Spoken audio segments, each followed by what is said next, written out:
இந்த அம்மா சொல்ல மாட்டேங்கிறாங்க. அபூஜஹலுக்கு உச்சகட்டத்தில் வந்துருச்சு. ஒரு பொம்பளை வயசானவ, ரெண்டு ஆம்பளைங்க சொல்லிட்டாங்க உனக்கு என்னன்னு சொல்லிட்டு அவன் என்ன பண்ணான் தெரியுங்களா? அந்த பெண்ணுடைய மூதாட்டி வயசானவங்கன்னு கூட பார்க்காம அவங்களுடைய தாய்மை உறுப்புல ஈட்டிய வச்சு குத்துனான். அப்படியே அந்த அம்மா துடிதுடிக்க இறந்து போனாங்க. சுமையா ரலியல்லாஹு அன்ஹா, இஸ்லாத்திற்காக முதலில் ஷஹீதான பெண்மணி, நம்ம இறந்து போறாங்க. அவங்களுடைய மார்க்கப்பற்று, அவங்களுடைய பொறுமை. அல்லாஹுக்கு எதிராக என் வாயிலிருந்து ஒரு வார்த்தை வராது, என் கண்மணி நாயகத்துக்கு எதிராக ஒரு வார்த்தை என் வாயிலிருந்து வராது, நீ என்ன வேணா பண்ணிக்கோ. கொன்னுட்டான். இவங்க ரெண்டு பேரும் பதறி போறாங்க. அம்மார் யாசிர் ரலியல்லாஹு அன்ஹுமா எதுக்காக? தன் தாய் இறந்தது ஒரு புறை கவலை என்றாலும் நாம இந்த வார்த்தையை வழிதாங்காம சொல்லிட்டோமே. ரசூலுல்லாஹ்ட்ட போய் கேட்கறாங்க, யா ரசூலல்லாஹ், நாங்க இந்த வார்த்தையை சொல்லிட்டோம், எங்களை அடிச்சு துன்புறுத்தினா நாங்க சொல்லிட்டோம் அப்படின்னு சொன்ன உடனே ரசூல் ஸல்லல்லாஹு அலைஹி வஸல்லம் அவர்களுக்கு அல்லாஹ் வசனத்தை இறக்குகிறான், இல்லாமன் உக்ரிஹ வ கல்புஹு முத்மஇன்னும் பில் ஈமான். சூரத்துன் நஹலுடைய வசனம். எவர்கள் நிர்பந்திக்கப்பட்டு அவர்களின் உள்ளம் ஈமானோடு பொருந்தி போயிருக்கிற நிலையில் அவர்கள் நிர்பந்தத்தினால் இந்த வார்த்தைகளை சொன்னார்களோ அவர்கள் குற்றம் பிடிக்கப்பட மாட்டார்கள், அவர்கள் மன்னிக்கப்படுகிறார்கள் என்று அல்லாஹ் வசனத்தை இறக்குகிறான். இது அனுமதி. இப்போ ஒருத்தன் வர்றான், ஒரு 4 பேர் கூட்டு சேர்ந்துட்டு வர்றானுங்க. இந்தியாவில் அப்படிதான் நடந்துட்டு இருக்குது. கூட்டு சேர்ந்து வர்றாங்க, ஜெய் ஸ்ரீராம் சொல்றாங்கிறான். அப்படி அந்த சொல்லுகிற அந்த வார்த்தை, அந்த அவனுடைய கடவுளர்களை புகழ்ந்து சொல்லு, ஜெய் சொல்லு அப்படின்னு வந்து நிக்கிறான்னு வைங்க, நாம என்ன சொல்றதுக்கு அனுமதி உண்டு? நிர்பந்தமாக நம் மீது அடக்குமுறையால் கொன்று விடுவான், நம்மை அடிப்பான், துன்புறுத்துவான், நம் பொருளை பிடுங்கி விடுவான், இப்படிங்கிற இந்த ஒரு நிலையில சொல்றதுக்கு மார்க்கத்தில் அனுமதி உண்டு. ஆனாலும் சொல்லாத அந்த ஈமான் இருக்கு பாத்தீங்களா, அது ருசியான ஈமான். சொல்ல முடியாது, நீ என்ன பண்றியோ பண்றா அப்படின்னு நிக்கிற அந்த ஈமான் இருக்கு பாத்தீங்களா, அது ருசியான ஈமான். அந்த ஈமானுடைய சுவை வந்துருச்சுன்னு வைங்க, இந்த உலகத்துல எதுவுமே பெருசு இல்லைங்க. அந்த ஈமானுடைய சுவை சுமையா அம்மா பார்த்துட்டாங்க, முதல் ஷஹீதான பெண்மணி பார்த்துட்டாங்க, அந்த ஈமானுடைய சுவையை பார்த்துட்டாங்க. என்னால முடியாது, நீ என்ன வேணா பண்ணிக்கணும் அப்படின்ட்டாங்க, கொன்னுட்டான். அன்பிற்குரிய அல்லாஹ்வின் நல்லடியார்களே, அந்த சஹாபா பெண்மணிகள் அவர்கள்ட்ட இருந்து அந்த பொறுமையை பாருங்க, பொறுமையினுடைய சிகரங்கள் அவர்கள். பெருமானார் ஸல்லல்லாஹு அலைஹி வஸல்லம் அவர்களினுடைய மதீனாவினுடைய ஹிஜ்ரத்திற்கு பிறகு ஹுதைபியா உடன்படிக்கை தெரியும். அந்த உடன்படிக்கை மக்காவாசிகளுக்கும் மதீனாவாசிகளுக்கும் ஒரு உடன்படிக்கை ஆயிருச்சு, முஸ்லிம்களுக்கும். என்ன அப்படின்னா, இனி மக்காவிலிருந்து யார் வந்தாலும் திரும்ப அனுப்பிச்சிடணும், மக்காவிலிருந்து யார் வந்தாலும் திரும்ப அனுப்பிவிட வேண்டும், மதீனாவிலிருந்து யாராவது வந்தா திரும்ப அனுப்பிவிட மாட்டோம் அப்படின்னு சொல்லிட்டு ஒரு உடன்படிக்கை இருந்தது. ஹுதைபியா உடன்படிக்கை பிரபல்யமான உடன்படிக்கை. அந்த உடன்படிக்கைக்கு பின்னால் ஒரு பெண்மணி வர்றாங்க, மதீனாவுக்கு ஹிஜ்ரத் செஞ்சு வர்றாங்க. ஒரு பெண்மணி, நல்லா கவனிங்க, ஹிஜ்ரத் செய்து ஒரு பெண்மணி மக்காவிலிருந்து 500 கிலோமீட்டர் தொலைவுள்ள மதீனாவிற்கு நடந்து மேனியெல்லாம் தளர்ந்து போய் ஒரு பெண்மணி வர்றாங்க, நடுத்தர வயதுள்ள பெண்மணி. அவங்க பேர் உம்மு குல்சூம் பின்து உக்பத் இப்னு அபி முஈத் என்கிற ரலியல்லாஹு அன்ஹா என்கிற பெண்மணி. உம்மு குல்சூம் அவங்களுடைய பெயர். பெருமானாரினுடைய பிள்ளைக்கு இருக்கிற அதே பெயர் தான். இந்த பெண் யார் தெரியுமா? நல்ல கவனமா கேளுங்க. உம்மு குல்சூம் பின்து உக்பத் இப்னு அபி முஈத். உக்பத் இப்னு அபி முஈத்துடைய மகள் உம்மு குல்சூம் அப்படிங்கிற பெண்மணி மதீனாவில் மக்காவில இருந்து ஹிஜ்ரத் செஞ்சு மதீனாவுக்கு வர்றாங்க.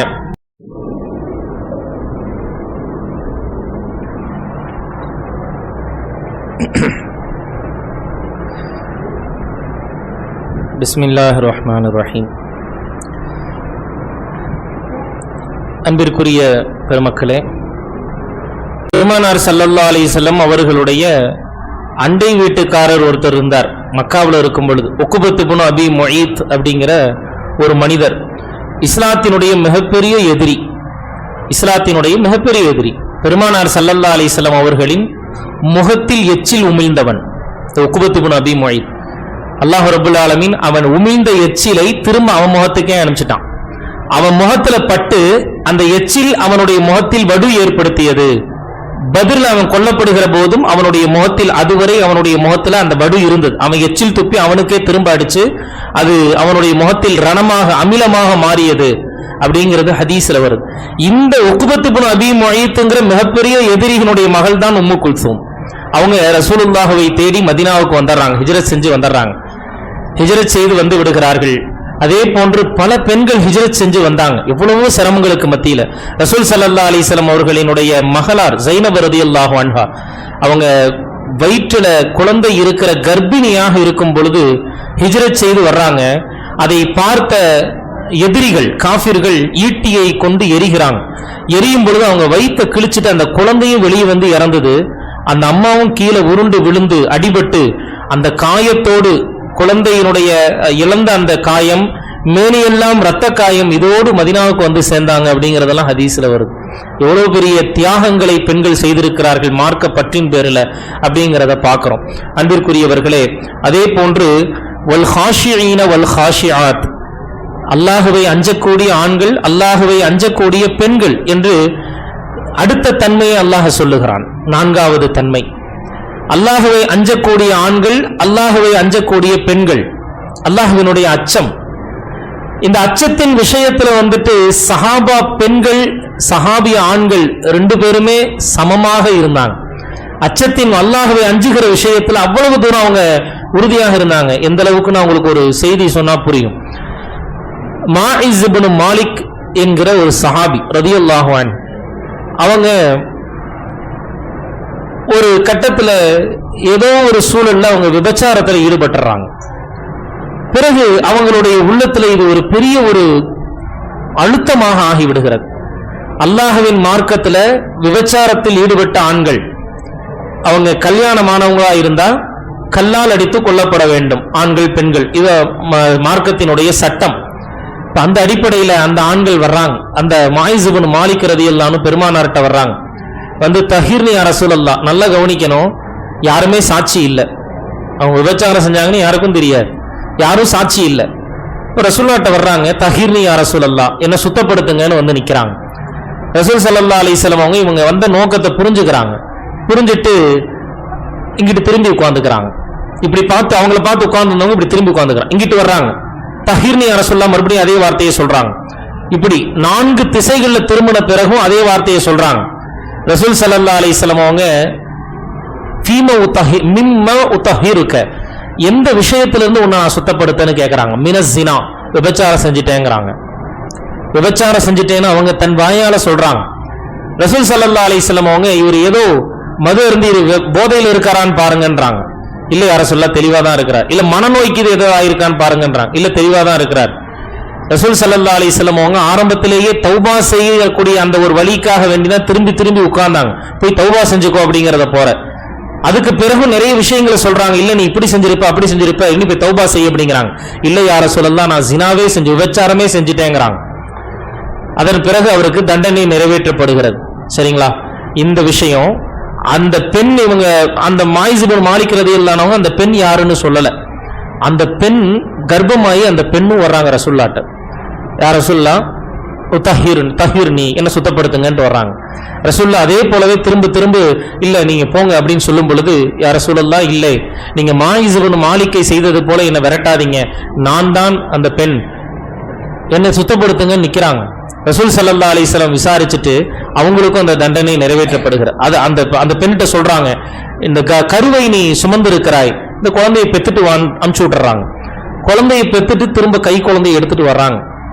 குழந்தையை பெற்றெடுத்த பிறகு அந்த குழந்தையை கொண்டு வராங்க. தஹீர்னி யார சொல்ல என்ன சுத்தப்படுத்துங்க அப்படின்ட்டு. தஹீர்னா என்ன தெரியுங்களா? சுத்தப்படுத்துங்க என்ன தெரியுங்களா? கல்லால் அடிங்கிறது தான் அதுக்கான அர்த்தம். என்ன கல்லால் அடிச்சு இந்த பாவத்தை என்னட்ட இருந்து போக வைங்கிறது அதுக்கு அர்த்தம். வந்து நிக்கிறாங்க, கை குழந்தையோடு நிக்கிறாங்க. இந்த குழந்தை பால் குடி மறக்கடிச்ச பிறகு வா அப்படின்ட்டாங்க. 2 வருஷம் வராத ஓடு அப்படின்ட்டாங்க.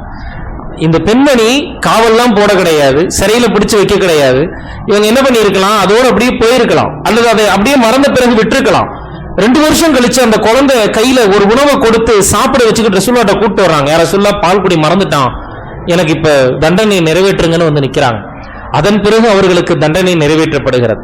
இப்ப இதுல நாம தெரிஞ்சுக்க வேண்டிய விஷயம் என்னன்னா, இந்த ஒரு நிகழ்வுக்கு எந்த சாட்சியும் கிடையாது, யாருமே பார்க்கல. இத்தனை பேர் முன்னாடி நான் செஞ்சிருக்கேன், ஒரு தப்பு செஞ்சுட்டேன்னு சொல்லிட்டு ஒத்துக்கிறது என்ன, நாம ஒத்துக்குவோங்களா? நாம ஏதாவது ஒரு தவறு செஞ்சிட்டோம்னு சொல்லிட்டு மக்கள் முன்னாடி வந்து நான் அப்படி ஒரு தவறு செஞ்சிட்டேன்னு சொல்லுவோமா? அத்தனை ஆயிரம் பேர் முன்னாடி வந்து அவங்க சொல்றாங்க. அதுக்கு என்ன காரணம் தெரியுங்களா? இந்த மக்கள் முன்னால் ஏற்படக்கூடிய அவமானங்கள் பெரிதல்ல, இவர்கள் முன்னால் ஏற்படக்கூடிய இந்த ஒரு இழிவான நிலை ஒன்று பெரிதல்ல, கல்லால் அடிக்கப்படுகிற தண்டனை பெரிதல்ல, மறுமையில அல்லாஹுவின் தண்டனை எனக்கு அச்சமாக இருக்கிறது. அல்லாஹ்விடத்தில் நான் பாவியாக விடுவேன். இந்த உலகத்துல எனக்கு தௌபா கிடைக்கணும்னு வந்து நின்னாங்க. ரசூல் ஸல்லல்லாஹு அலைஹி வஸல்லம் சொன்னாங்க, இவங்களுடைய தௌபாவை மதீனாவாசிகளுக்கு பிரித்து கொடுத்தால் எல்லோருக்கும் தௌபா கிடைச்சிரும். அவ்வளவு பெரிய தௌபா செஞ்சாங்க ரசூலுல்லாஹ் சொல்லுவாங்க. இது அல்லாஹ்வின் அச்சத்தின் பேரில் வந்த ஒரு விஷயம். அன்பிற்குரியவர்களே, அதே போல அடுத்து அல்லாஹ் சொல்லுகிறான், வல் முத்தசத்திகீன வல் முத்தசத்திகாத், அந்த ஆண்களும் பெண்களும், சதகா செய்யக்கூடிய ஆண்கள், சதகா தர்மங்கள் செய்யக்கூடிய பெண்கள், தர்மங்கள் செய்யக்கூடிய ஆண்கள். எந்த அளவிற்கு தர்மத்தில் அவர்களினுடைய தன்மை, வள்ளல் தன்மை இருந்துச்சுன்னா, ரசூல் ஸல்லல்லாஹு அலைஹி வஸல்லம் ஒரு புறம் தாராளமாக வழங்கி கொண்டிருப்பாங்க, வர்றதை எல்லாம் கொடுத்துருவாங்க. காலையில ஒரு பொருள் வந்துச்சுன்னா அது காலியாகி மற்றவர்களுக்கு தர்மமாக போய் சேராத வரைக்கும் சாயங்காலம் போக மாட்டாங்க, வீட்டுக்கு போக மாட்டாங்க. அப்படிலாம் செய்தி கேள்விப்பட்டிருப்பீங்க. அதுபோல பெண்களினுடைய தர்ம சிந்தனை எப்படி இருந்துச்சுன்னா, அன்பிற்குரியவர்களே, ஈது போன்ற பெருநாட்களினுடைய தொழுகை நேரங்கள்ல சில சமயங்கள் பெருமானார் ஸல்லல்லாஹு அலைஹி வஸல்லம் அறிவிப்பு செஞ்சிருக்கிறாங்க, சதகா செய்யுங்கள், தர்மங்கள் செய்யுங்கள் அப்படின்னு சொல்லிட்டு அறிவிப்பு செஞ்சிருக்கிறாங்க. இப்ப நம்ம ஜும்மாவுடைய தொழுகைகள்ல மார்க்க விஷயங்கள் நடைபெறக்கூடிய இடங்கள் எல்லாம் வந்துட்டு வசூல் செய்யறாங்க இல்லைங்களா? அதுபோல ஜும்மாவுடைய வசூலை போல பெருமானார் ஸல்லல்லாஹு அலைஹி வஸல்லம் அவர்கள் சதகாவிற்காக வசூல் தர்மம் கொடுங்கள்னு சொல்லி இருக்கிறாங்க. அப்படி சொல்லும் பொழுது அந்த சஹாபா பெண்மணிகள் எப்படி தர்மம் செஞ்சாங்க தெரியுங்களா? அன்பிற்குரியவர்களே, ஹதீசுகள்ல வருகிறது, பெருமானார் சொன்ன அந்த வார்த்தைக்காக கழுத்துல போட்டிருக்கக்கூடிய அந்த நகைகளை கூட கழட்டி போட்டுருவாங்க. அந்த சபையில் கழுத்தில் போட்டு இருக்கிற நகைகளை கழட்டி போட்டுருவாங்க. நாம இன்னைக்கு ஜும்மாவுடைய வசூலுக்கு பக்கெட்டை ஏந்திட்டு வந்தா டொக்கு டொக்கு டொக்குன்னு சவுண்டு கேட்கும். 1 ரூபா 2 ரூபா 5 ரூபாயா விழுகும். சத்தம் இல்லாம தர்மம் செய்யறது நமக்கு தெரிய மாட்டாங்குது. சத்தம் இல்லாம தர்மம் செய்யறதுன்னா அப்படிங்க, ஒரு 50 ரூபா நோட்டு 100 ரூபா நோட்டுன்னு போட்டா சத்தம் வராது. 5 ரூபா 10 ரூபா அல்லது 1 ரூபா 2 ரூபாயா தர்மம் போட்டு அந்த சவுண்டு கேட்டுக்கிட்டே இருக்கும். சவுண்டு கேட்டாதான் என்கிட்ட நான் போட்டுட்டேன், நான் சதக்கா செஞ்சுட்டேங்கிறதுக்கான ஒரு அடையாளமாக அது இன்றைக்கு இருக்கு. அன்பிற்குரியவர்களே, சத்தம் இல்லாம தர்மம், என்னைக்கா ஒரு நாள் பாக்கெட்ல இருக்கிற மொத்தத்தையும் எடுத்து நம்ம போடுவோமே அப்படிங்கிற எண்ணம் நமக்கு வந்திருக்குதுங்களா? பாக்கெட்ல இருக்கிறதுல பார்த்துட்டு இருக்கிறதுலே சின்ன காசு எது, அதுல எது கொஞ்சம் நஞ்ச காசு, அதை போட்டு போவாங்க. கடைசியில மோதினார் பிரிச்சு பார்க்கும்போது எல்லாம் எப்படி இருக்குங்க, கிழிஞ்ச நோட்டு தேஞ்ச நோட்டெல்லாம் இருக்கும். பொதுவாக இருக்கிறத சொல்றேன், யதார்த்தமான நிலை. அதுபோல அந்த பெண்கள் அப்படி அல்ல. அவங்க கிட்ட தர்மம்னு கேட்டு வந்த போது அவங்க என்ன செஞ்சாங்கன்னா தங்களுடைய நகைகளை கலட்டி கொடுத்தாங்கன்னு ஹதீஸ்ல வருது. ஆயிஷா ரலியல்லாஹு அன்ஹா அவங்களுக்கு பெருமானாருடைய வஃபாத்துக்கு பிறகு வெளிநாடுகள்ல இருந்து இஸ்லாம் வெற்றி கொண்டு பல இடங்கள்ல வெற்றி கொண்டு போனாங்க இல்லைங்களா? அப்ப அந்த இடங்கள்ல இருந்து கனிமத் பொருள் பங்கு வரும், அன்பளிப்பு வரும். ஆயிஷா நாயகிக்கு பெருமானாரினுடைய குடும்பத்தார்கள் பங்களிப்பு வரும். அந்த பங்கு எவ்வளவு இருக்கும்னு சொன்னா சுமாரெல்லாம் சொல்லக்கூடாது. தட்டு நிறைய தங்க நாணயம், தட்டு நிறைய திர்ஹம், தட்டு நிறைய தீனார்னு வரும். அதை என்ன பண்ணுவாங்கன்னா வெளியில வாசல்ல வச்சுட்டு உட்கார்ந்துக்குவாங்க. அது காலியாகிற வரைக்கும் வீட்டுக்கு வர போக மாட்டாங்க. ஆயிஷா ரலியல்லாஹு அன்ஹா ஒரு அவங்களுடைய பணிப்பெண் சொல்றாங்க, அறிவிக்கக்கூடிய ரிவாயத் அது. ஒரு நாள் ஆயிஷா நாயகிக்கு வெளிநாட்டிலிருந்து அவர்களுக்கு அன்பளிப்பு வந்தது. ஒரு தட்டு நிறைய தீனார்கள். அந்த தீனாரை எடுத்து எடுத்து கொடுத்துட்டு இருந்தாங்க. அவங்க அன்னைக்கு நோன்பு வச்சிருந்தாங்க. ஆயிஷா நாயகி நோன்பு வைத்திருந்தார்கள். அந்த சாயங்கால நேரம் அவங்க நோன்பு திறக்கிற நேரம் எல்லாத்தையும் கொடுத்து முடிச்சுட்டாங்க. இப்ப வீட்டுல நோன்பு திறக்கிறதுக்கு என்ன இருக்குமான்னு கேட்டா ஒண்ணும் இல்லைன்ட்டாங்க. வீட்டுல ஒண்ணும் இல்லைங்க அப்படின்ட்டாங்க. சரி, பக்கத்து வீட்டுல இருந்து ஏதாவது இருந்தா வாங்கிட்டு வா அப்படின்னு சொல்லி அனுப்பிச்சு வச்சாங்களாம். அப்படின்னு ரிவாயத்து வருகிறது. ஒரு பணிப்பெண். இன்றைக்கு நாம சதகாக்களுடைய விஷயத்துல நம்ம பெண்கள் எப்படி இருக்காங்கிறத யோசிச்சு பார்க்கணும். சதகாக்களினுடைய விஷயத்துல அபு தஹ்தா அப்படிங்கிற ஒரு சஹாபி தோட்டத்தை வக்ஃப் செஞ்சுட்டாங்க அல்லாஹ்வுடைய பாதையில. பெருமானார் கேட்ட உடனே ஒரு தோட்டத்தையே யார சொல்லலாம், இது அல்லாஹ்வுடைய பாதையில நான் கொடுத்துறேன்ட்டு வீட்டுக்கு வந்துட்டாங்க. வந்துட்டு அந்த தோட்டத்துக்கு தன்னுடைய மனைவி மக்கள் அங்க இருக்கிறாங்க. இவங்க போறாங்க, தோட்டத்துக்கு வெளியே நின்று சொல்றாங்க, இது நம்முடைய தோட்டம் இனி கிடையாது, வெளியே வந்துருங்க, இது அல்லாஹ்வுடைய பாதையில வக்ஃப் செஞ்சாச்சுன்னு சொல்றாங்க. அபு தஹ்தா அப்படிங்கிற சஹாபி இப்படி சொன்ன உடனே உள்ள இருந்து என்ன குரல் தெரியுங்களா? ரபிஹல் பைஉ, அந்த வியாபாரம் வெற்றியான வியாபாரம், லாபமான வியாபாரம், சந்தோஷமா வெளியே வந்தாங்க. வாழ்த்து சொல்லிட்டு வெளியே வந்தாங்க. ரொம்ப நல்ல வியாபாரம் செஞ்சுட்டு வந்திருக்கீங்க, மாஷா அல்லாஹ், அல்லாஹ் நமக்கான ஒரு மகத்தான லாபத்தை எத்தி வைத்து வந்திருக்கிறீங்க. தோட்டத்தை இன்னைக்கு வக்ஃப் செஞ்சுட்டேன்னு, நம்ம வீட்டை வக்ஃப் செஞ்சுட்டு வெளியே போன்னு சொன்னா என்ன ஆகுங்க? நீ போயா வெளியேன்றுவாங்க. எதையாவது என்கிட்ட கேட்காம எதுக்கு நீ வக்ஃப் செஞ்ச, என்கிட்ட உன் பிள்ளைகளுக்கு வேணாமா? யதார்த்தம் இதுதான். என்னன்னா நம்ம பட்டினி பசி வறுமையை பயப்படுறோம். வறுமை பட்டினி பசி இதெல்லாம் நெருக்கடியா நாம நினைக்கிறோம். லா ஹவ்ல வலா குவத்த இல்லா பில்லாஹ். நமக்கு நல்ல ஈமான் அல்லாஹ் கொடுக்கணும். யாருமே விதிவிலக்கு இல்லை, நம்மளும் அப்படிதான் நினைக்கிறோம். ரசூலுல்லாஹ் துஆ செஞ்சாங்க, அல்லாஹும்ம அஹீனி மிஸ்கீனா வ அமித்னி மிஸ்கீனா வஜஅல்னி ஃபீ ஸும்ரத்தில் மசாகின். யா அல்லாஹ், என்னை ஏழையின் கூட்டத்திலேயே வாழவை, ஏழையாகவே மரணிக்க செய், ஏழையின் கூட்டத்திலே எழுப்புன்னு ரசூலுல்லாஹ் துஆ செஞ்சாங்க. நாம இன்னைக்கு யாராவது துஆ செய்வோமா? ஹசரத்து கூட்டு போய் துஆ செய்யறதுக்கே காரணம் என்ன? ஹசரத் பரக்கத்தா இருக்கணும், துஆ செய்யுங்க. ஹசரத் யாசீன் ஓதுங்க. எதுக்குங்க யாசீன் ஓது? கொஞ்சம் வருமானம் நல்லா வரதுக்காக யாசீன் ஓதுங்க. பரக்கத்தா இருக்கணும், துஆ செய்யுங்க. அங்க போய் இவர் எங்களை மிஸ்கீனாக்குன்னு துஆ செஞ்சாருன்னா ரொம்ப பிரச்சனையாயிரும். ரசூலுல்லாஹ் துஆ செஞ்சாங்க. ரசூலுல்லாஹ் வாழ்நாள் முழுக்க துஆ செஞ்சாங்க, யா அல்லாஹ் என்னை மிஸ்கீனாகவே வாழ வைனாங்க. ரசூலுல்லாஹ் கிடைக்காமலாம் ஒண்ணும் இல்ல. சஃபா மலைய தங்கமாக்கி தரேன்னு அல்லாஹ் சொன்னான். பத்ஹா அப்படிங்கிற ஒரு கனவாயவே அல்லாஹ் தங்கமாக்கி கொடுக்கிறேன்னு சொன்னான். பெருமானார் ஸல்லல்லாஹு அலைஹி வஸல்லம், யா அல்லாஹ் ஒரு நாள் நான் பசியோடு இருக்கணும், மறுநாள் உங்ககிட்ட நான் கேட்டு பெற்ற உணவுக்காக நான் சுக்ரு செய்யணும், நன்றி செலுத்தணும். ஒரு நாள் உணவுக்காக துஆ செய்வதும் மறுநாள் அதற்காக நன்றி செலுத்துவதுமாக என் வாழ்க்கை இருக்கணும் ரசூலுல்லாஹ் சொன்னாங்க. அல்லாஹ் அக்பர். அது போன்ற ஈமான், லா ஹவ்ல வலா குவத்த இல்லா பில்லாஹ். நம்மளுடைய நிலையை நினைச்சு பார்க்கிறோம், எவ்வளவு தூரம் நம்ம பலகீனமா இருக்கும் ஈமான்ல. கொஞ்சம் வறுமைனாலே பயந்துறோம், கொஞ்சம் வறுமைனாலே என்ன செஞ்சாங்க, பயந்துறோம். இன்னைக்கு சூழல் அப்படி இருக்கிறது. அல்லாஹ் நம்மை பாதுகாக்க வேண்டும், வறுமையின் பிடியிலிருந்து நம்மை பாதுகாப்பானாக, நிறைவாக செழிப்பாக வாழச் செய்வானாக. ஆனால் அதே சமயத்திலே எந்த ஒரு காரணத்திற்காகவும் ஈமான்ல நம்ம சமரசம் செஞ்சிடவே கூடாது. அது சஹாபாக்களினுடைய குணம். சதக்காக்களினுடைய விஷயத்துல தாராளமாக இருந்தாங்க. சதக்காக்கள் செய்யுங்க, தாராளமா சதக்கா செய்யுங்க. உங்களுடைய சதக்கா என்னைக்குமே கழியாது. அது உங்களுடைய பொருளாதாரத்திலிருந்து கழிஞ்சதா மைனஸா நீங்க நினைக்காதீங்க. நீங்கள் கொடுக்கிற ஒவ்வொரு ரூபாய் சதக்காவும் அது பிளஸ் தான். அல்லாஹ் குர்ஆன்ல சொல்றது, யுருபி சதகாத், சதக்காவை அல்லாஹ் வளர்த்துகிறான் அப்படின்னு வருது குர்ஆனுடைய ஆயத். அல்லாஹ் சதக்காவை, நம்ம ஒரு குழந்தைய தாயிட்ட எப்படி வளருதுன்னு பாக்குறீங்க இல்லைங்களா? ஒரு தாய் எப்படி வளர்த்துறாங்க, அதை பொத்தி பொத்தி எங்கிருந்து எறும்பு வந்துடக்கூடாது, கொசு கடிச்சிடக்கூடாது, அதுக்கு பசிக்கிற நேரம்லாம் பால் ஊட்டி அதை பார்த்து பார்த்து பார்த்து பார்த்து வளர்த்துறாங்க இல்லைங்களா? அதுக்கு பேர் தான் யுருபி. அதுக்கு பேர் தான் என்னங்க, யுருபி. அப்படி அல்லாஹ் நாம் கொடுக்கக்கூடிய தர்மத்தை வளர்த்துகிறான். நாம ஒரு ரூபா தர்மம் செஞ்சோம்னா அந்த தர்மத்தை அல்லாஹ் எப்படி வளர்த்துறான்னா, ஒரு குழந்தைய தாய் வளர்த்துறத போல வளர்த்துறானா. அன்பிற்குரியவர்களே, எனவே சதக்காக்களினுடைய விஷயத்துல முஃமின்களினுடைய சஹாபிய பெண்களினுடைய குணம் இதுவாக இருந்தது. அடுத்து நிறைய இதுக்கு சம்பந்தமா நிறைய பேசலாம் அப்படிங்கிற செய்திகளோடு தான் நாம் இருந்தோம். ஆனாலும் சில விஷயங்கள் உங்களுக்கு ஒரு யதார்த்தமான சூழலோடு பொருந்தி போகக்கூடிய ஒரு விஷயத்தை சொல்லணுங்கிறதுக்காக, அன்பிற்குரியவர்களே, அந்த அடுத்தடுத்த வார்த்தைகளிலே முஃமின்களை குறித்து, சஹாபிய பெண்களை ஆண்களை குறித்து அல்லாஹ் சொல்லக்கூடிய தன்மைகள்ல ஒரு தன்மை வருகிறது. தங்களுடைய கற்புகளை, தங்களுடைய மறைவிடங்களை பாதுகாத்துக் கொண்ட ஆண்கள், பாதுகாத்துக் கொண்ட பெண்கள் என்று அல்லாஹ் சொல்லுகிறான்.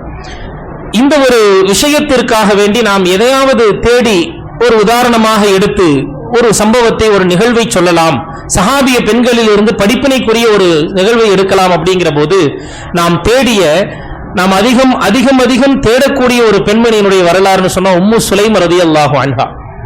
உம்மு சுலைம் ரலியல்லாஹு அன்ஹா பால்குடி ரீதியாக பெருமானாரினுடைய ஹாலா முறை வருது. மதினாவில் பெருமானார் ஸல்லல்லாஹு அலைஹி வஸல்லம் காலடி எடுத்து வைக்கும் முன்பே ஈமானை ஏற்றுக்கொண்ட பெண்மணி உம்மு சுலைம் ரலியல்லாஹு அன்ஹா. பெருமானார் ஸல்லல்லாஹு அலைஹி வஸல்லம் அவர்கள் சொர்க்கத்தை கொண்டு நற்செய்தி சொல்லி இருக்காங்க இல்லைங்களா? அஷரத்துல் முபஷ்ஷரான்னு சொல்லுவோம், 10 சுபச்செய்தி சொல்லப்பட்ட சஹாபாக்கள். அது அல்லாமல் பல பேருக்கு பெருமானார் ஸல்லல்லாஹு அலைஹி வஸல்லம் அவர்கள் சுபச்செய்தி சொர்க்கத்தை கொண்டு சொல்லி இருக்கிறாங்க. பெண்கள், பல பெண்களுக்கும் பெருமானார் ஜன்னத்தை கொண்டு, சொர்க்கத்தை கொண்டு சுபச்செய்தி சொல்லி இருக்கிறாங்க. ரசூலுல்லாஹ் சுபச்செய்தி சொன்னாங்கன்னா என்ன அர்த்தங்க? சொர்க்கம் அவர்களுக்கு உண்டு, அது கன்ஃபார்ம்னு அர்த்தம். நரக வேதனை கிடையாது, கபருடைய தண்டனை கிடையாது, சிராத்துல் முஸ்தகீம் பாலத்தில் அவங்களுக்கு எந்த பிரச்சனையும் கிடையாது, விசாரணை நேரத்தில் அவர்களுக்கு எந்த தொந்தரவும் இல்லை, எந்த பயமும் அச்சமும் இல்லாமல் அவர்கள் சொர்க்கம் புகுவார்கள் என்பதற்கான அர்த்தம் தான் பெருமானாருடைய சுபச்செய்தி. நீங்க சொர்க்கத்துக்கு போவீங்கன்னு பெருமானார் சொல்லிட்டாங்கன்னா அல்லாஹு அக்பர். அதற்கு பிறகு இந்த உலகத்தின் நம்முடைய வாழ்க்கையின் நோக்கமே அவ்வளவுதான். அல்லாஹ் பொருந்திக் கொள்ளக்கூடிய வாழ்க்கையாக நம்ம வாழ்க்கை அமைஞ்சிருச்சுன்னு அர்த்தம். அப்படிப்பட்ட ஒரு சுப செய்தியை பெற்ற பெண்மணி உம்மு சுலைம் ரலியல்லாஹு அன்ஹா. உம்மு சுலைம் ரலியல்லாஹு அன்ஹா பெருமானார் ஸல்லல்லாஹு அலைஹி வஸல்லம் மதீனாவுக்கு ஹிஜ்ரத் செய்து வர்றதுக்கு முன்னாடியே ஈமானை ஏற்றுக்கிட்டாங்க. முஸ்அப் இப்னு உமைர் ரலியல்லாஹு அன்ஹு அவங்களை அனுப்பிச்சு வைப்பாங்க ரசூலுல்லாஹ் போதகராக. அப்ப அவங்களை கொண்டே ஈமானுடைய அல்லாஹுவை தான் வணங்க வேண்டும், முஹம்மது ரசூலுல்லாஹி ஸல்லல்லாஹு அலைஹி வஸல்லம் அல்லாஹ்வுடைய தூதர் என்றெல்லாம் நம்பிக்கை கொண்டுட்டாங்க. ரசூலுல்லாஹ்வை குறித்து கேட்டு கேட்டு முஹப்பத்தை வளர்த்துக்கிட்டாங்க. நபி அவர்களின் மீது அளவு கடந்த பாசத்தை வச்சிருந்தாங்க. நபி அவர்களை இன்னும் பார்க்கல, அதான் விஷயம். நபி அவர்களை இன்னும் பார்க்கவில்லை. மதீனாவிற்கு பெருமானார் வர்றதுக்கு முன்னாடியே ஆழமான ஒரு பிரியத்தை வச்சுட்டாங்க பெருமானாரின் மீது. எந்த அளவுக்கு ஆழமான பிரியம்னா, தன் குடும்பத்துல ஈமான், இவங்க இஸ்லாத்தை ஏற்றுக்கிட்டாங்க இல்லையா, இவர்களினுடைய கணவனார் மாலிக் அவர் இஸ்லாத்தை ஏத்துக்கல, இஸ்லாத்துக்கு விரோதியாகவும் இருந்தார். அவரு கேட்டார் இந்த அம்மாட்ட, இந்த அம்மா பெரிய ஒரு பற்றுள்ள ஒரு பெரிய ஒரு குடும்பம் அல்ல, அதாவது ஒரு வசதியான குடும்பத்தை சார்ந்தவர்கள் அல்ல, ஒரு ஏழ்மையான குடும்பத்தை சார்ந்த பின்னணி கொண்டவர்கள் தான். இந்த அம்மாட்ட மாலிக்குங்கிற ஒரு பெரிய வசதியான ஆளு, அவர் கணவராக இருக்கிறார். இவர் கேட்கிறார், நீ என்ன இஸ்லாத்தை புதுசா மதம் மாறிட்டியான்னு கேட்கிறார். என்ன புதுசா மதம் மாறிட்டியான்னு கேட்கிறார். இந்த அம்மா சொல்றாங்க, நான் மதம் மாறல, நேர்வழியை அடைந்து விட்டேன்னுங்கிறாங்க. அதன் பிறகு என் பையனுக்கெல்லாம் எதுவும் சொல்லிக் கொடுக்காத அப்படின்னு சொல்றார், என் பையனை கெடுத்துறாத அப்படிங்கிறார். இல்ல, உங்க பையனை நம்முடைய பையனை நான் கெடுக்கல, அவனுக்கு நான் சரி செய்கிறேன், அவனுடைய எதிர்காலத்தையும் இப்போது இருக்கக்கூடிய நிகழ்காலத்தையும் சீராக்குகிறேன். குல் யா புனை, என்னுடைய மகனே சொல்லப்பா, அருமை மகனே, லா இலாஹ இல்லல்லாஹ் முஹம்மது ரசூலுல்லாஹ் மகனுக்கும் சொல்லி கொடுத்தாங்க, அனஸ் இப்னு மாலிக் ரலியல்லாஹு அன்ஹு. இப்போ மாலிக் அப்படிங்கிற இந்த அவருடைய கணவனார் என்ன பண்ணிட்டாருன்னா, கோவிச்சுக்கிட்டு நீ இப்படி சொல்றியா அப்படின்னு சொல்லிட்டு இவர் போயிட்டார். இவர் இந்த அம்மாவை விட்டுட்டு அப்படியே அனாதையாக விட்டுட்டு போயிட்டார்.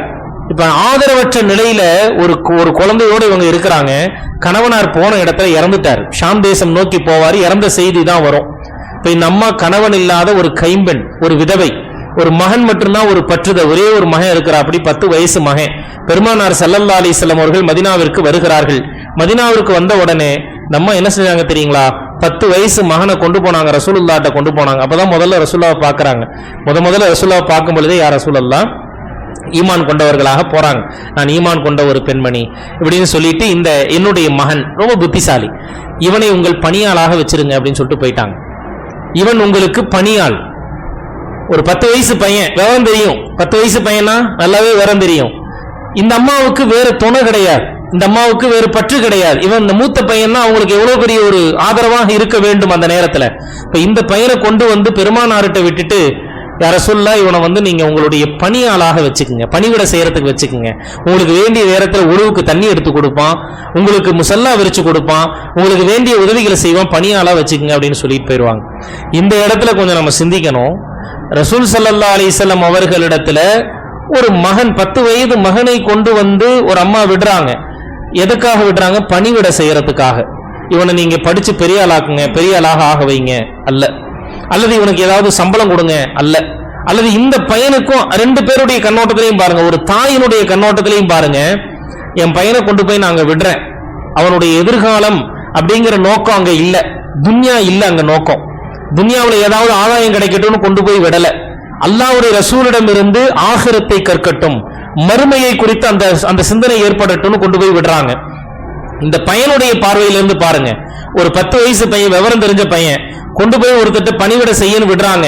ஆனா அந்த இடத்துல அவருக்கு எந்த சம்பளமும் கிடையாது, பணிவிடை எவ்வளவு காலமும் கிடையாது, முழுசா அவர் பணிவிடையில இருக்கணும். பெருமானார் ஸல்லல்லாஹு அலைஹி வஸல்லம் அவர்களிடத்துல விட்டுட்டு போறாங்க. ஒரு பையனுடைய பார்வையில், தாயினுடைய பார்வையில பார்த்தா, துன்யாவுடைய ஆதாயத்தோடு பார்த்தோம்னா அங்க ரொம்பவே கடினமான விஷயம். யாருமே இப்படி செய்ய மாட்டாங்க, எந்த ஒரு மகனும் ஒத்துக்க மாட்டாங்க. இது எந்த மகனுக்கும் எந்த தாய்க்கும் உள்ளத்துல ஏற்படும் தெரியுங்களா? அல்லாஹுவையும் மறுமை நாளையும் மாத்திரமே உள்ளத்தில் கொண்டிருக்கிற, பெருமானாரின் மீது அளவு கடந்த பிரியம் வைத்திருக்கிற ஒரு தாய்க்கு தான் இது முடியும். அதுபோன்று வளர்க்கப்பட்ட ஒரு மகனுக்கு தான் முடியும். இஸ்மாயில் அலைஹிஸ்ஸலாத்தை இப்ராஹிம் அலைஹிஸ்ஸலாம் கூட்டு போய் அறுக்க போனாங்கன்னு தெரியும் இல்லைங்களா? ஆடு இருக்கிறோம், குர்பானி கொடுக்கிறோம் பக்ரீத்ல. எதற்காக நாம் குர்பானி கொடுக்கிறோம்? அதனுடைய பின்னணியில இஸ்மாயில் அலைஹிஸ்ஸலாத்தை கூட்டு போய் அறுக்க போனாங்க இப்ராஹிம் அலைஹிஸ்ஸலாம். இது நம்ம பேசுறோம். ஆனா அந்த இப்ராஹிம் அலைஹிஸ்ஸலாம் அறுக்க அழைத்த போது, என்னை அருங்கள் அப்படின்னு சொல்லிட்டு இஸ்மாயில் அலைஹிஸ்ஸலாம் படுத்தாங்களே, என்ன குப்புற போட்டு அருங்க, என் முகத்தை பாத்தீங்கன்னா நீங்க கவலைப்படுவீங்க, குப்புற போட்டு அருங்கன்னு சொன்னாங்க. கைகால கட்டுங்கன்னாங்க. நான் அல்லாஹ்வுடைய உத்தரவுக்கு மாற கையை காலம் ஆட்டக்கூடாது, கையை கட்டிருங்கன்னாங்க. நடக்கக்கூடிய வயசு ஒரு 7 வயது பாலகன் இஸ்மாயில் அலைஹிஸ்ஸலாம். இப்படி எல்லாம் சொன்னாங்கன்னு நம்ம வரலாறு கேள்விப்படுறோம் இல்லைங்களா? இப்ராஹிம் அலைஹிஸ்ஸலாம் இஸ்மாயில் அலைஹிஸ்ஸலாம் அப்படி நடந்துச்சுன்னு.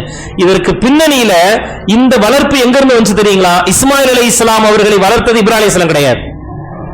இஸ்மாயில் அலைஹிஸ்ஸலாமை வளர்த்தது இப்ராஹிம் அலைஹிஸ்ஸலாம் கிடையாது. கை குழந்தையா இருக்கும்போதே மக்காவை விட்டுட்டு போயிட்டாங்க இல்லைங்களா? மக்காவுல பாலைவனத்துல கை குழந்தையா இருக்கும் பொழுதே தாயையும் மகனையும் விட்டு இப்ராஹிம் அலைஹிஸ்ஸலாம் ஷாம் தேசத்துக்கு போயிட்டாங்க. வளர்த்தது ஹாஜரா அம்மையார், ஒரு தாய் வளர்த்தது. அந்த தாய் எப்படி வளர்த்தாள் என்றால், என் கணவனார் ஒரு நபி, உன்னுடைய தந்தை ஒரு நபி, அந்த நபி அல்லாஹ்வின் உத்தரவை செயல்படுத்துபவர், அவர் சொன்னால் மறுக்க கூடாது, அல்லாஹ்வின் உத்தரவிற்கு கழுத்தை கொடுக்கவும் தயங்கக்கூடாது என்று வளர்த்திருக்கிறாங்க. அந்த தாயினுடைய வளர்ப்பு என்னை அறுத்துக் கொள்ளுங்கள்னு போய் படுத்தாங்க இல்லைங்களா? இதுதான் விஷயம். இப்ராஹிம் அலைஹிஸ்ஸலாம் வந்துட்டு அறுக்க கூட்டு போனாங்க, அறுக்க தயங்காம அவங்க துணிஞ்சாங்க. இதெல்லாம் நமக்கு நிகழ்வு தெரியும். ஆனா அதன் பின்னணியில இப்ராஹிம் அலைஹிஸ்ஸலாம் அந்த வளர்ப்பை கொடுக்கவில்லை. அந்த வளர்ப்பை கொடுத்தது ஹாஜரா அம்மையார், ஒரு தாய். நல்லா தெரிஞ்சுக்குங்க, இந்த இடத்துல நாம நினைவுல வைக்க வேண்டிய விஷயம் இதுதான். நான் சொல்ல வருவதுதான், அதாவது ஒரு தாயினுடைய வளர்ப்பு ஒரு பிள்ளையை எப்படியும் ஆக்கும், என்னவாகவும் ஆக்கும். இந்த சமுதாயத்தினுடைய கியாமத்து வரை என் மகனுடைய கிதாபை படிக்காத ஆளுமே இருக்கக்கூடாது என்று ஒரு தாய் கருதி ஒரு பிள்ளைக்கு கல்வி கொடுக்க நினைத்தால் என்றால் புகாரி இமாமை போன்று கல்வி கொடுக்க முடியும். புகாரி இமாமுக்கு கண்ணு தெரியாது, சிறு வயசுல கண்ணு தெரியாது. கண் தெரியாத தன் பிள்ளைக்காக தஹஜ்ஜுதில் விழுந்து அழுதாள். அவங்க அம்மா அழுதாங்க, என் மகனுக்கு கண்ணு தெரியணும் அல்லாஹ், என் மகன் குர்ஆனை மனனம் செய்யணும், ஹதீஸுகளை படிக்கணும், ஹதீஸுகளை தொகுக்கணும். இப்படி எல்லாம் அந்த அம்மா துவா செஞ்சாங்க. அந்த அம்மா துவா செய்து கொண்டே இருக்க இப்ராஹிம் அலைஹிஸ்ஸலாம் கனவுல வந்தாங்களாம். கனவுல சுப செய்தி சொன்னார்கள், உன் மகனுக்கு கண் தெரியும் அப்படின்ட்டு. காலையில எழுந்து பார்க்கறாங்க, ஃபஜ்ர் நேரத்துக்கு அந்த மகன் அப்படியே எழுந்து கண் பார்வை தெரிய அப்படியே எழுந்து போனாங்க. அந்த தாய் அப்படியே பூரித்து போகிறார்கள். புகாரி ஷரீஃப், புகாரி ஹதீஸ் ஷரீஃப் இருக்கு இல்லைங்களா? நாம எல்லாம் கேள்விப்படுறோம். எந்த ஆலிமும் ஓதாம வர முடியாது. புகாரி ஹதீஸை ஓதாம எந்த ஆலிமும் வெளியே வர முடியாது. ஆலிமுனாலே புகாரி ஹதீஸை ஓதித்தான் ஆகணும், சஹீஹுல் புகாரிய. அந்த புகாரி இமாம் கியாமத்து வரை அவருடைய கோர்வை தொகுப்பு படிக்கப்படக்கூடிய நிலையில் அவருக்கு நன்மை போய் சேருகிறதே, அதன் பின்னணியில ஒரு தாய் இருக்கிறாங்க. ஒரு தாயினுடைய முயற்சியும் தன் மார்க்க பற்றையும் தன் பிள்ளைக்கு ஊட்டி வளர்த்த விதமும் இருக்கிறது. அன்பிற்குரியவர்களே, உம்மு சுலைம் ரலியல்லாஹு அன்ஹா அனஸ் இப்னு மாலிக் ரலியல்லாஹு அவருடைய உள்ளத்துல பெருமானாரின் மீது கொடுத்த அந்த பிரியம் எப்படியான வார்த்தையை வெளிப்படுத்துகிறது தெரியுமா? 10 வருஷம் நான் ரசூலுல்லாஹ்ட்ட பணியாளனா இருந்தேன். அனஸ் இப்னு மாலிக் ரலியல்லாஹு பிற்காலத்தில் ரசூலுல்லாஹ்வுடைய வஃபாத்துக்கு பிறகு சொல்றாங்க, 10 வருஷம் பெருமானாரிடம் நான் பணியாளனாக இருந்தேன். மதீனா பெருமானார் வந்தபோது அப்போது இருந்த அந்த பிரகாசத்தை போன்று வேறு எப்போதும் இல்லை. பெருமானார் உள்ள நுழைகிற போது அப்போது இருந்த அந்த பிரகாசத்தை போன்று எப்போதும் இருந்ததில்லை. மதீனாவே அப்படி பிரகாசமாயிருச்சு. ரசூலுல்லாஹ் வஃபாத் ஆன போது மதீனா அதற்கு முன்பு எப்போதும் அது போன்று இருந்ததில்லை அப்படின்னு சொல்றாங்க. அப்படின்னா என்ன அர்த்தம்? அன்னைக்கு மேகமூட்டமா இருந்துச்சு அப்படின்னு அர்த்தமா? அது அல்ல. அவர்களின் உள்ளத்தின் கவலையை சொல்றாங்க, ரசூலுல்லாஹ்வின் மீது கொண்ட பிரியத்தை சொல்றாங்க. ரசூலுல்லாஹ் மதீனாவிற்கு வந்தபோது என் தாய் அழைத்துக் கொண்டு போய் இன்னும் உங்களுடைய பணியாளன்னு வேலையாளன்னு கொண்டு போய் விட்டாங்கல்ல, அது என்னுடைய வாழ்வையே பிரகாசமாக்குச்சு அப்படின்னு சொல்றாங்க. ரசூலுல்லாஹ் போன பிறகு என்னுடைய வாழ்வை இருண்டது போன்று ஆகிவிட்டதுன்னு சொல்றாங்க. அன்பிற்குரியவர்கள், அந்த அளவு பிரியமாக பெருமானார் ஸல்லல்லாஹு அலைஹி வஸல்லம் மீது இருந்தாங்க. அதே போன்று கண்ணியத்திற்குரிய பெருமக்களே, உம்மு சுலைம் ரலியல்லாஹு அன்ஹா அவர்களினுடைய வாழ்வுல இந்த கணவனார் இறந்து போயிட்டார், விதவி ஆயிட்டாங்க இல்லைங்களா? அவர்களை பெண் கேட்டு அபூ தல்ஹா, மதீனாவினுடைய ஒரு செல்வந்தர் இளைஞர், முதல் தாரமாக திருமணம் செய்யணும். இப்ப இவர் உம்மு சுலைம் ரலியல்லாஹு அன்ஹா பெண் கேட்டு வர்றாங்க. உம்மு சுலைம் ரலியல்லாஹு அன்ஹா பெண் கேட்டு வர்றாங்க. மதீனாவிலேயே பெரிய ஒரு செல்வந்தர், நல்ல அழகான வாலிபர். இந்த அம்மா விதவை, முதல் திருமணம் அவருக்கு. யாராவது மறுப்பாங்களா? யாருமே மறுக்கிறதுக்கு வாய்ப்பு இல்லை. ஆனா அந்த அபூ தல்ஹா அவர்கள் அப்போது காஃபிரா இருந்தாங்க. அந்த அம்மா சொன்னாங்க, இன்னி இம்ரஅத்துன் முஸ்லிமா, நான் ஒரு முஸ்லிமான பெண்மணி, வ அன்த காஃபிருன், நீங்கள் ஒரு காஃபிர். உங்களை போன்றவர்களை யாரும் மறுக்க மாட்டார்கள், யாரும் நிராகரிக்க மாட்டார்கள். ஆனாலும் நீங்கள் காஃபிர், அல்லாஹ்வை நிராகரிக்கக்கூடியவர். நான் அல்லாஹ்வை ஏற்றுக்கொண்ட முஸ்லிம். எனவே உங்களுக்கும் எனக்கும் ஒத்து வராது. உங்களை நான் திருமணம் செய்வது ஹலால் ஆகாது. எனவே உங்களை திருமணம் செய்ய முடியாதுன்னு மறுத்துறாங்க. நீங்க இஸ்லாம் ஆனா நான் திருமணம் செஞ்சுக்கிறேங்கிறாங்க. அவர் போயிடுறார், அபூ தல்ஹா போயிடுறார். திரும்ப வர்றார். ஒருவேளை இந்த அம்மாவுக்கு நிறைய மகர் கொடுத்தா, மகருங்கிறது அப்ப அரபியர்கள் வழக்கத்தில் இருந்த ஒன்று. இன்றைக்கு வரதட்சணை வாங்கிட்டு திருமணம் முடிக்கிறாங்க இல்லைங்களா, வரதட்சணைங்கிறது இன்றைக்கு ஒரு புறையோடி போயிருக்கிற விஷயம் போல, மகருங்கிறது அப்போ அறியாமை காலத்திலிருந்தே அரபியர்கள்ட்ட இருந்த ஒரு வளமை. ஒரு பெண்ணுக்கு மகர் கொடுத்தா திருமணம் முடிப்பாங்க, இஸ்லாமும் அதை கடமையாக்கியது. அந்த பெண்ணுக்கு மகர் நிறைய கொடுத்தா ஒருவேளை என்ன திருமணம் முடிக்க ஒத்துக்குவாங்களோ அப்படின்னு சொல்லிட்டு அபூ தல்ஹா மறுபடியும் போறார். நான் நிறைய மகர் கொடுக்கிறேம்மான்னு சொல்றாங்க. நீ மகர் கொடுப்பது எனக்கு முக்கியம் அல்ல, நீங்க இஸ்லாத்தை ஏற்றுக்கொண்டால் இந்த உலகத்தின் செல்வத்திலிருந்து எதுவுமே எனக்கு வேணாம். நான் மகரை நினைச்சு நீ சொல்றேன்னு நினைக்கிறீங்க, அப்படி அல்ல. நீங்கள் இஸ்லாத்தை ஏற்றுக்கொண்டால் அதையே நான் மகராக ஏற்றுக்கொள்கிறேன், அதுவே எனக்கு போதும் அப்படின்னு சொல்லி அந்த இஸ்லாத்தை ஏற்பதற்கு காரணமாக அந்த பெண்மணி இருந்தாங்கிறத பார்க்கிறோம். அன்பிற்குரியவர்களை, எதற்காக இதை சொல்கிறோம் என்றால், இன்றைக்கு இஸ்லாம், ஈமான், தீன் அப்படிங்கிற இந்த விஷயங்கள் எல்லாம் ஏதோ ஒரு நம்முடைய ஒரு ஆடையை போல, ஏதோ தேவைங்கிற போது போட்டுக்கிறதுக்கும் தேவை இல்லைங்கிற போது கலட்டி வைப்போம் இல்லைங்களா ஒரு ஆடை, அது போன்ற ஒரு மேலாடையை போல நாம் அதை பார்க்கிறோம். இஸ்லாம்ங்கிறது நம்முடைய உயிர் மூச்சாக, உடலில் ஓடக்கூடிய ரத்தமாக, நம்முடைய ஒவ்வொரு நேரமும் சுவாசிக்கிற மூச்சாக ஈமான், இஸ்லாம் இருக்க வேண்டும். முக்கியமாக பெண்கள்கிட்ட அவர்கள் எந்த அளவுக்கு தீன்தாரிகளாக மார்க்கப்பட்டுள்ளவர்களாக இருக்கிறாங்களோ அந்த அளவுக்கு குடும்பம் என்பது மார்க்கப்பட்டுள்ளதாக இருக்கும், அந்த அளவுக்கு குடும்பத்தில் தீன் என்பது செழிப்பாக இருக்கும், அந்த பிள்ளைகளினுடைய வாழ்வு என்பது ஈமானுடைய வழியில் செழிப்புடையதாக இருக்கும். எனவே கண்ணியத்திற்குரியவர்களே, நேரத்தின் அருமை கருதி நம்ம நிறைய விஷயங்கள் சொல்ல வந்துச்சு, இருந்தாலும் நேரத்தினுடைய அருமை கருதி நம்முடைய இந்த பயானை இதோடு நாம் முடித்துக் கொள்கிறோம். நாம் சொன்ன அந்த விஷயங்கள்ல இருந்து நீங்க படிப்பினையாக எடுத்துக்கொள்ள வேண்டியது எல்லாவற்றையுமே எடுத்துக்கொள்ள வேண்டும். அதில் நீங்கள் முக்கியமாக கவனத்தில் கொள்ள வேண்டியது, அன்பிற்குரியவர்களே, மார்க்கப்பற்று என்பதில் எந்த இடத்திலுமே சமரசம் செய்யாதீங்க. அல்லாஹுவின் தீனுக்காக நீங்க எந்த இடத்திலுமே எதற்காகவும் சமரசம் செய்யாதீங்க. அல்லாஹ் உங்களுக்கு உதவக்கூடியவனாக இருப்பான். அது என்ன பயமுறுத்துகிற விஷயமாக இருந்தாலும், உலகத்தினுடைய பெரிய ஆசைப்படுகிற விஷயமாக இருந்தாலும் சரிதான், அல்லாஹுவின் மார்க்கத்தை எந்த இடத்திலுமே நீங்க விட்டுக் கொடுக்காதீங்க.